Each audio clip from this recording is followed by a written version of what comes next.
The Mulkey Brothers. Tell me about the Mulkey Brothers. Randy and, was it Bill? And Randy and Bill Mulkey. Randy and Bill Mulkey. Dude, give me some background on these guys. They were fishy white pale. They had bleached blonde hair. They had no physique, but they took the god-awfulest bumps. They started to get a following among the people in the studio who started cheering for them. And so then, because they were great guys and they were willing to do anything, they'd take any move, they'd do anything for you. At the time, this was 1986, Mulky-Mania was big, right? So I went over one day as a joke, and on commentary I said, look at that, as the Midnight Express beating him up, I said, Mulky-Mania is running wild. Organically, the next week on Atlanta TV, they brought signs that said Mulky-Mania. Imagine being a professional wrestler whose entire purpose is to lose. Not just lose occasionally, not just lose to the biggest stars in the company. Lose every single time you step into the ring. That was the life of Bill and Randy Mulkey. In the 1980s, the Mulkey Brothers were the definition of enhancement talent. They weren't supposed to be stars. They weren't supposed to win championships. They weren't even supposed to be taken seriously. Their job was to walk into the ring, get beaten up, make the other team look good, and do it all over again the next week. And they were remarkably good at it.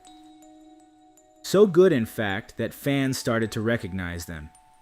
They knew the Mulkeys were going to lose, but they still wanted to see them. Eventually, their losing streak became so ridiculous that their record was actually displayed on television. 0 to 180. Then, in March of 1987, something happened that nobody was supposed to believe. The Mulkey Brothers actually won a match. For a brief, bizarre moment, two of professional wrestling's biggest losers became some of its most unlikely stars. This is the story of the Mulkey Brothers, and how, in a business built around winning, two men discovered that sometimes losing is exactly what makes people love you.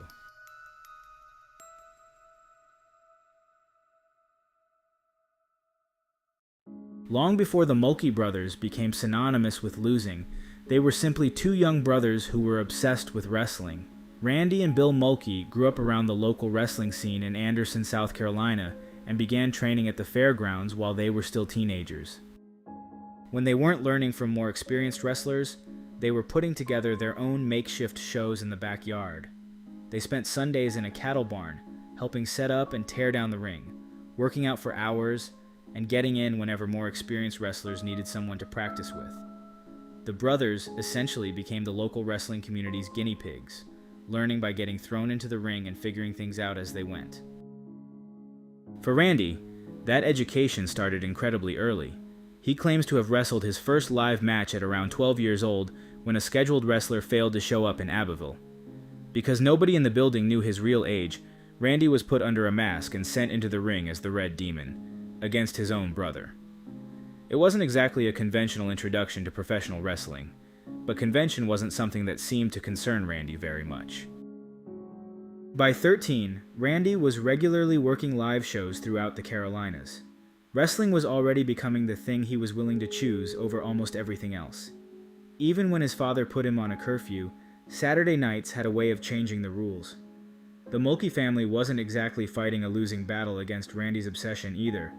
Wrestling was deeply ingrained in the family, with relatives regularly traveling throughout the Carolinas and attending shows several nights a week. For the brothers, professional wrestling wasn't some distant world on television. It was happening in their own backyard. Bill Mulkey's path was slightly different. His involvement in professional wrestling even cost him his eligibility to play high school football after he was paid for wrestling.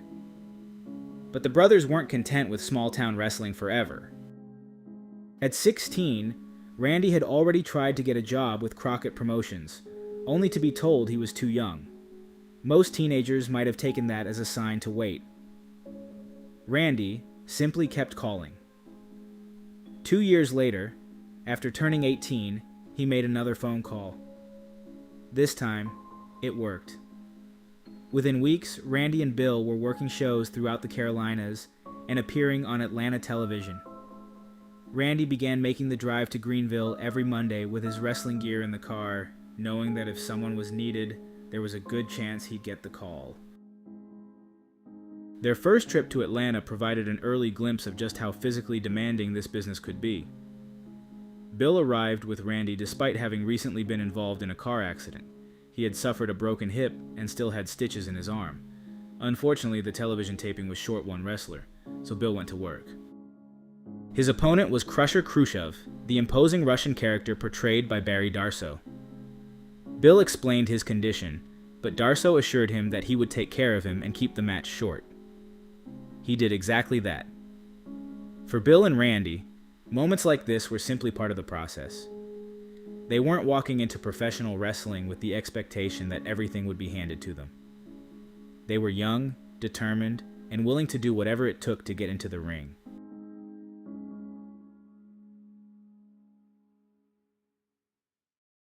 By this point, the Mulkey Brothers had developed a reputation within the territory. They may not have been winning matches, but they were becoming extremely valuable to the wrestlers who needed someone they could trust in the ring. The Mulkeys had a strong work rate, knew how to sell an opponent's offense, and understood that their job was to make the other team look as impressive as possible. That made them a popular choice for television tapings, where established teams needed opponents who could deliver a good match and make them look like stars. And the list of teams that wanted to work with them was impressive, like the Road Warriors and the Midnight Express. These weren't just ordinary teams. They were some of the biggest acts in Jim Crockett Promotions, and the Mulkeys were repeatedly being trusted to step into the ring with them. For the Mulkeys, there was also an unexpected benefit to working with teams like the Road Warriors.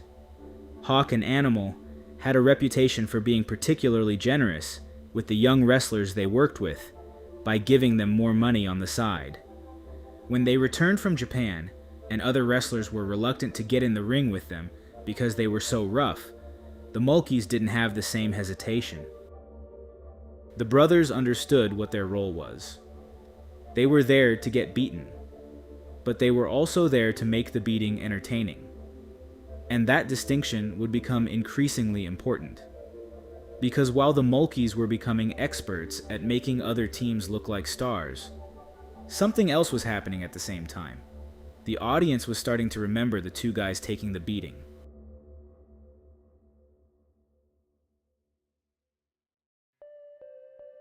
By the mid-1980s, the Mulkey Brothers had become experts at doing what they were brought into the ring to do: lose. They were reliable, fearless, and willing to do whatever it took to make their opponents look like stars. But in the process, something completely unexpected happened. The more the Mulkeys lost, the more fans began to care about them. The brothers had built an almost unbelievable losing streak, eventually compiling an exaggerated record of 0 wins and 180 losses.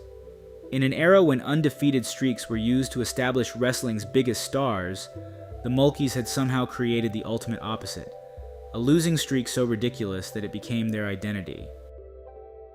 Then, during a match against the Midnight Express, Jim Cornette made an offhand remark from the commentary desk.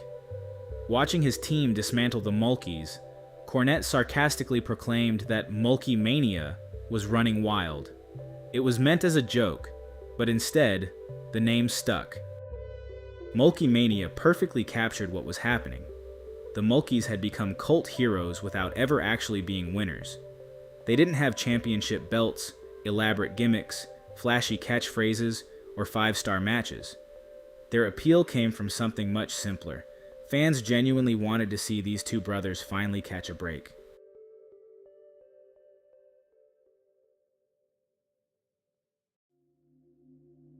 After years of watching the Mulkeys get beaten, the fans were ready for the impossible to happen. And that day finally came in March 1987 during a Crockett Cup qualifying match. For perhaps the first time in their careers, Bill and Randy Mulkey weren't walking into the ring to make someone else look like a star. They were walking in with the audience desperately hoping they would win.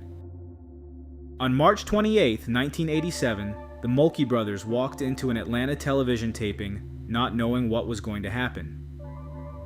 Their opponents were a mysterious masked team known as the Gladiators, portrayed by George South and Gary Royal.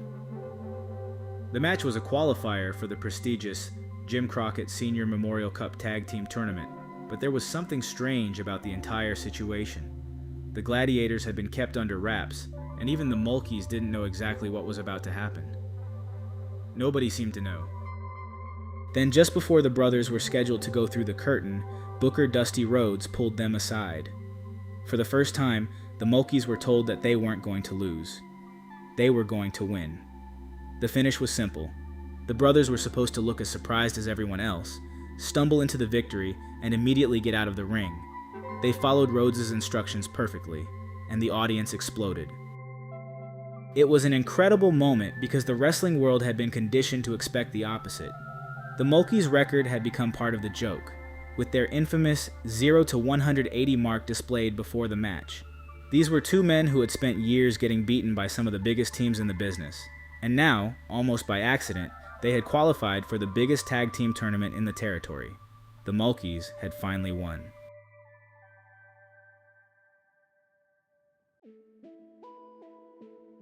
Nobody realistically expected them to win the Crockett Cup. The tournament was filled with some of the best teams in professional wrestling, and the Mulkeys were still the same enhancement wrestlers they'd always been. They would lose the very next round, but something had changed. People cared. So much so that Dusty Rhodes and Jim Crockett decided to take advantage of the phenomenon in the Mulkeys' hometown of Anderson, South Carolina. The Midnight Express were the United States Tag Team Champions at the time, and they had been dominating virtually everyone in their path. Jim Crockett decided to give them an opponent they hadn't defended the titles against, the Mulkeys. The match at the Anderson Recreation Center became a genuine hometown event. The building sold out, the fire marshal reportedly had to turn people away, and fans who couldn't get inside gathered outside the building just to catch a glimpse through the windows. The entire town had come to see the two local brothers, who had spent years getting beaten on television, finally get their moment.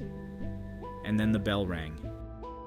Instead of simply serving as fodder for the champions, the Mulkeys put together one of the performances of their careers. They took everything the Midnight Express could throw at them and kept coming back, stretching the match out for nearly 20 minutes. But even with all this fight, and the crowd getting into it thinking that the hometown boys could pull it off, the Midnight Express hooked Bill's tights to cheat and steal the victory. The disappointment of the crowd quickly turned toward the men who had beaten their heroes. Cornette and the Midnight Express didn't simply walk away from Anderson that night. They had to escape. The Express ran to their car the moment the ref hit the 3, and they later joked they saw the pitchforks and torches in the car mirrors as they sped off. The Mulkey Brothers had finally discovered something they had never experienced before. They weren't just the guys the audience watched lose. They were the guys the audience was willing to fight for. That was Mulky-Mania.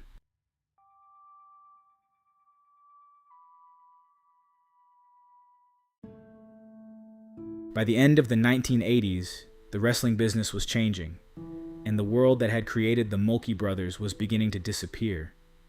Jim Crockett Promotions was struggling financially, and in November 1988, the company was sold to media mogul Ted Turner.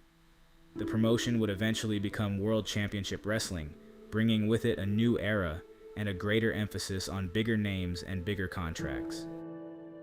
For the Mulkeys, that change meant fewer opportunities. They had never been locked into traditional contracts with Crockett Promotions. Their relationship had essentially been built on a handshake, which had worked when the territory was built around a deep roster of local and regional talent. But as more money entered the business and larger names were brought in, wrestlers like the Mulkeys became increasingly expendable. Their run as a full-time tag team ultimately lasted only about 7 years, from 1984 through 1991. And yet, despite everything that changed, Mulky-Mania never completely disappeared. The brothers had left an impression on the wrestlers they worked with, and more importantly, on the fans who watched them. They weren't the biggest wrestlers in the locker room. They weren't the most physically imposing.